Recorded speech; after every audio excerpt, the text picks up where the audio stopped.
It's good to have you here again. Your consistency is paying off. Keep going. In this lesson, we'll explore a new concept that will strengthen your understanding even more. C++ Beginner Course, Lesson 1.8, Namespaces. Today we are going to explore a core concept that you have actually already seen many times in our previous code examples, even if you didn't fully realize it yet. Namespaces are a fundamental part of the language used to organize code, prevent naming collisions, and keep large programs manageable. Getting a firm grip on them now will make the rest of your C++ journey much smoother. Here is exactly what we will cover in this lesson.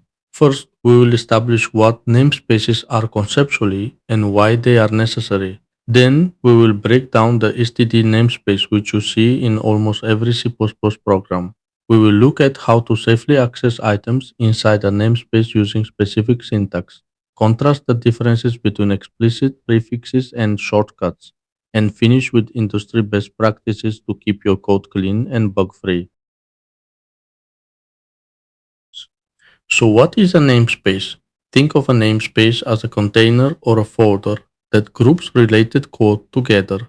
Its primary job is to prevent name collisions. Imagine your computer's hard drive. You can easily have two separate files both named notes.txt, provided they are saved in completely different folders. Namespaces work exactly the same way, but for your functions and variables instead of files. As C++ grew over the decades and programs became massive, a major issue emerged: naming conflicts. If you are building a game and you use two third-party libraries, both libraries might happen to feature a function called print. Without namespaces, the compiler would panic because it wouldn't know which one to run. Namespaces solve this by giving every piece of code its own unique, isolated space.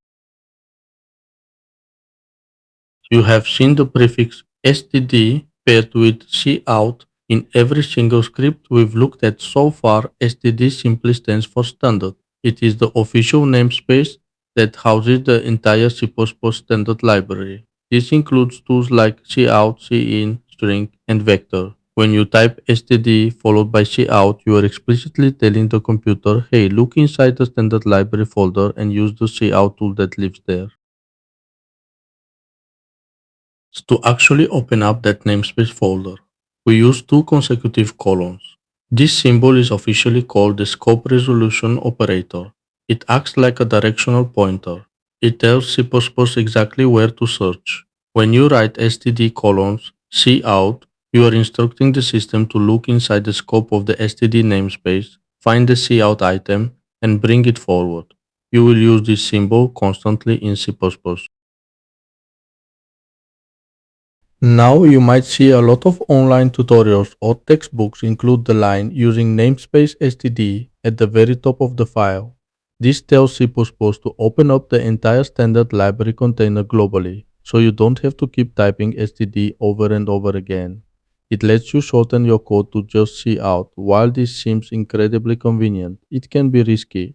It floods your workspace with hundreds of names, increasing the chance of accidental bugs down the line. To write code like a professional write from day one, follow these safe guidelines. In real-world projects, it is highly recommended to explicitly type std out in full. If you really want a cleaner-looking script without the safety hazards, use specific declarations instead. By writing using std cout at the top of your file, you safely unlock only cout, keeping the rest of your programming environment clean and conflict-free. Let's watch out for a few common beginner pitfalls. The biggest mistake is blindly pasting using namespace std everywhere out of laziness. On the flip side, forgetting to add std entirely will throw a frustrating identifier not found error during compilation. Finally, as you progress to making your own namespaces, avoid vague names and don't mix too many distinct namespaces together in a single source file. To wrap things up, namespaces are essentially logical folders that keep our code clean and isolated. They stop names from clashing. std is the default library container and the double colon is how we dig inside them. Now that you understand the basic anatomy of a C++ script, we can finally dive into data. You're doing great. Keep going, keep learning, and keep building your skills. And thank you for your subscription and support. It really helps me continue creating these lessons for you.